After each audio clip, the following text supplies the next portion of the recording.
Assalamualaikum warahmatullahi wabarakatuh. Selamat berjumpa kembali bersama Henry YSR Channel, program yang khusus membahas tentang kisah-kisah atau perihal yang patut dan layak untuk diperbincangkan. Pada episode kali ini, kita akan mengupas tentang kisah sebuah danau terbesar kedua di Pulau Sumatera yang melegenda.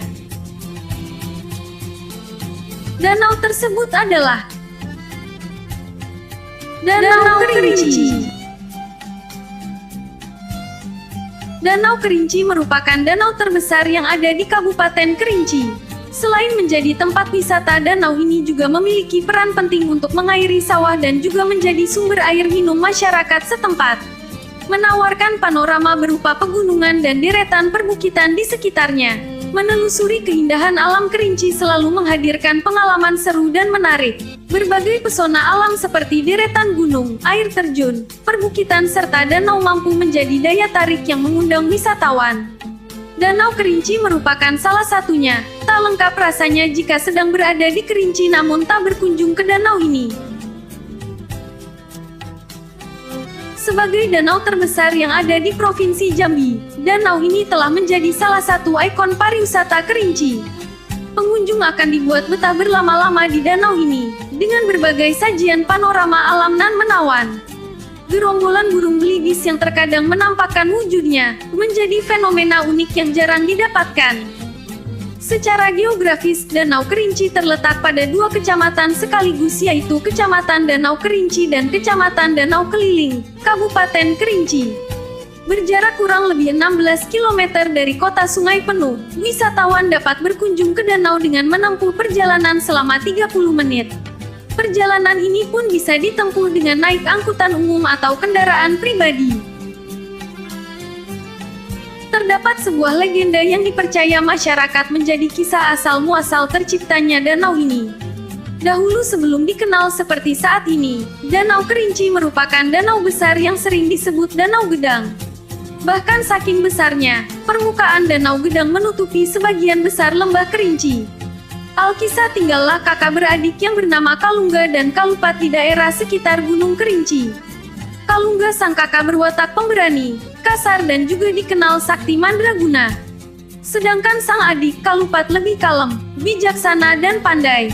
Hal ini dipengaruhi oleh mustika yang diwariskan oleh orang tua mereka, yaitu batu merah dan batu putih. Suatu hari, Kalungga dan Kalupat sedang berburu di dalam hutan. Dalam perburuan, mereka menemukan sebuah telur yang ukurannya sangat besar. Telur tersebut memiliki kulit putih yang berkilauan, dan akhirnya telur pun dibawa pulang. Kalupat pun mengatakan agar sang kakak membiarkan telur tersebut selama 3 hari, dan menunggu petunjuk dari dewa. Ketika Kalupat pergi, Kalungga yang penasaran dengan telur tersebut pun akhirnya merebus dan memakan telur hingga tak bersisa. Kalungga pun tertidur pulas karena kekenyangan. Usai terbangun, Kalungga merasa sangat haus dan meminum seluruh air yang ada di rumah. Tetapi rasa haus Kalungga pun tak berkurang sedikit pun. Kalungga pun pergi ke sungai untuk minum air sebanyak-banyaknya.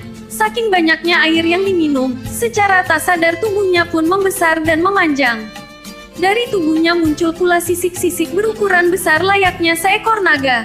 Keesokan harinya, Kalupat yang pergi ke sungai pun menemukan sang kakak telah berubah wujud menjadi naga. Karena tak ingin menyakiti adiknya, Kalungga meminta agar Kalupat pergi jauh ke suatu tempat. Kalupat akhirnya pergi dengan membawa rasa sedih karena harus berpisah dengan saudara yang disayanginya. Kalungga akhirnya pergi berenang menuju ke Danau Gedang. Setelah beberapa tahun, Kalupat yang rindu dengan kakaknya pergi menuju ke Danau Gedang. Dengan memanggil nama sang kakak dari tepi danau, muncullah seekor naga dari dalam air yang tak lain adalah kakaknya sendiri.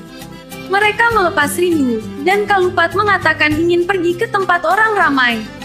Kalungga pun menuruti keinginan adiknya, dengan mengantar dari danau hingga ke aliran sungai. Karena besarnya badan naga, sungai yang dilewati pun akhirnya jebol. Kalupat pun sampai di sebuah negeri, di mana karena kebijaksanaan dan kepandaiannya dia diangkat menjadi raja. Sungai yang jebol pun membuat air dari Danau Gedang surut sehingga muncullah dataran luas yang kini dikenal Lembah Kerinci. Sedangkan Danau Gedang yang besar dan luas berubah menjadi danau yang kini dikenal masyarakat luas bernama Danau Kerinci. Berada di daerah dengan ketinggian 783 meter di atas permukaan laut, membuat hawa sejuk di sekitar danau bisa dirasakan wisatawan. Pemandangan pun diperindah dengan panorama gunung, perbukitan serta pepohonan hijau yang bisa dilihat saat mengelilingi danau. Hembusan semilir angin juga akan memanjakan pengunjung saat berwisata di danau. Menurut ahli geologi, Danau Kerinci tergolong dalam danau vulkanik yang tercipta akibat letusan gunung berapi di masa lalu.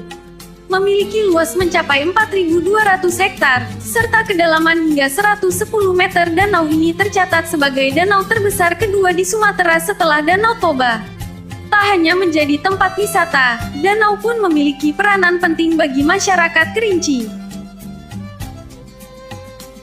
Jernihnya air yang memenuhi danau digunakan sebagai sumber air minum bagi masyarakat setempat. Selain itu, banyak pula warga sekitar yang berprofesi sebagai nelayan. Demi menjaga kelestarian danau, masyarakat pun mencari ikan dengan peralatan tradisional ramah lingkungan.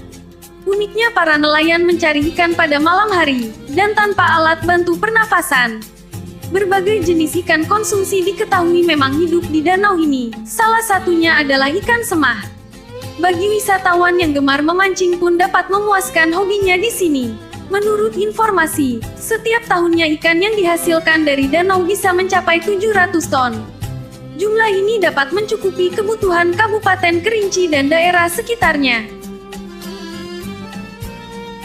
Kita juga bisa melihat keindahan danau dari Tanjung Hatta.